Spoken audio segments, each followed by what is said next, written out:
বাংলাদেশের ফুটবলে আসছে বৈপ্লবিক পরিবর্তন। 13টি দেশের প্রবাসী বাংলাদেশি ফুটবলাররা ট্রায়াল দিতে আসছেন ঢাকায় এবং তাদের মাঝে রয়েছেন বার্সেলোনা একাডেমিতে খেলা এক তরুণ প্রতিভা, তার নাম আমির সামি। বাংলাদেশ ফুটবল ফেডারেশন বাফুফে আগামী জুন মাসে আয়োজন করতে যাচ্ছে একটি বিশেষ ট্রায়াল। এই ট্রায়ালে অংশ নেবেন বিশ্বের 13টি দেশের 32 থেকে 35 জন বাংলাদেশি বংশোদ্ভূত ফুটবলার। এই তালিকায় সবচেয়ে আলোচিত নাম আমির সামি। যুক্তরাষ্ট্র প্রবাসী এই 18 বছর বয়সী ফরওয়ার্ড ইতিমধ্যে খেলেছেন বিশ্বখ্যাত বার্সেলোনা একাডেমিতে।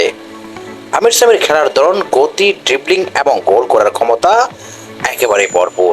তার প্রশিক্ষণ, ডেডিকেশন এবং স্কিল তাকে করে তুলছে একজন সম্ভাবনাময় আন্তর্জাতিক মানের ফরওয়ার্ড।